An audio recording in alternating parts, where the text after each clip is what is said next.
Assalamualaikum warahmatullahi wabarakatuh.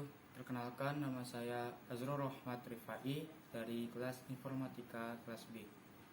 Kali ini saya akan menjelaskan materi virtual memory dari sistem operasi.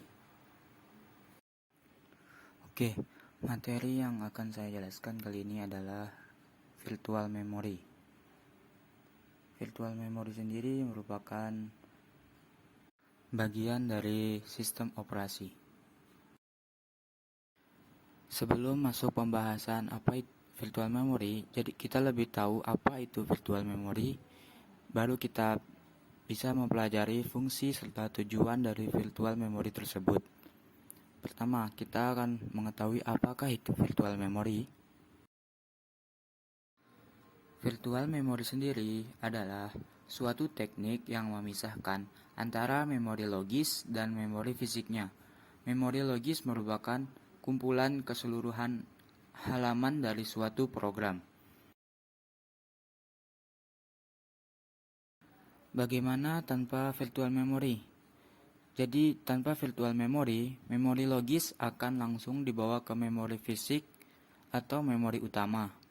Nah, disinilah memori virtual melakukan pemisahan dengan menaruh memori logis ke secondary storage atau disk sekunder, dan hanya membawa halaman yang diperlukan ke memori utama atau memori fisiknya.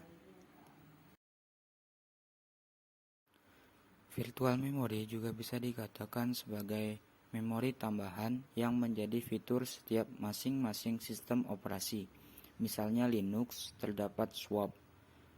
Memori virtual ini digunakan sistem operasi ketika komputer sedang menjalankan sebuah program aplikasi yang kapasitasnya melebihi memori yang tersedia. Teknik memori virtual ini akan sangat membantu karena dapat memudahkan pekerjaan seorang programmer ketika besar data dan programnya melampaui kapasitas memori utama. Sebuah multiprogramming dapat mengimplementasikan teknik memori virtual sehingga sistem multiprogramming menjadi lebih efisien. Contoh yang dapat dijelaskan seperti 10 program dengan ukuran 2 MB dapat berjalan di memori berkapasitas 4 MB.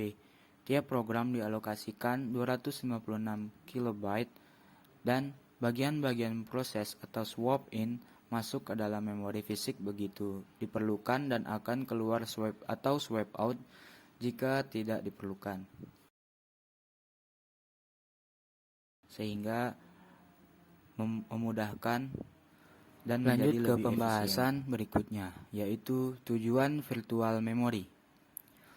Tujuan virtual memory ini digunakan dengan membuat suatu file khusus yang disebut swap file.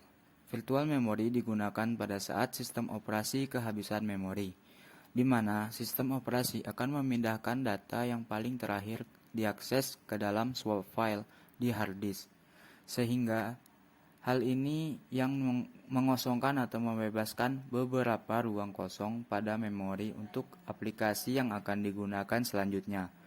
Sistem operasi akan melakukan hal ini secara terus-menerus ketika data baru diisi pada RAM. Cara kerjanya yaitu pada saat data yang tersimpan di swap file diperlukan, data tersebut ditukar atau diswap dengan data yang paling terakhir dipakai dalam memori atau RAM. Hal ini mengakibatkan swap file bersifat seperti RAM walaupun program tidak dapat secara langsung dijalankan dari swap file.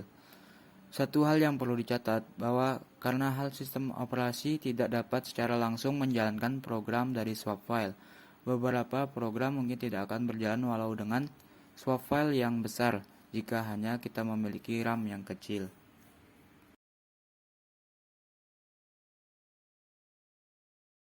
Pembahasan berikutnya yaitu fungsi virtual memory. Yang pertama ada menangani kelebihan beban pada RAM. Nah, kelebihan beban pada RAM dapat diatasi oleh virtual memory seperti mengswap atau memindahkan data yang terakhir diakses ke dalam swap file, sehingga dapat mengosongkan atau membebaskan beberapa ruang kosong pada memori untuk digunakan pada aplikasi yang akan digunakan selanjutnya. Yang kedua ada berperan sebagai RAM cadangan, tapi tidak menggantikan fungsi RAM. Di mana cara kerjanya, memori virtual melakukan pemisahan dengan menaruh memori logis atau memori utama ke secondary storage dan memilah halaman-halaman yang hanya diperlukan ke memori utama. Fungsi yang ketiga ada menyimpan data dari RAM tapi tidak prosesor. Data dari RAM diteruskan oleh virtual memory ke secondary storage dan hanya meneruskan ke prosesor atau memori fisik hanya data-data yang akan diperlukan saja. Data yang disimpan oleh virtual memory bersifat sementara karena data yang dipindahkan oleh virtual memory adalah data yang paling terakhir diakses ke dalam swap file di hard disk.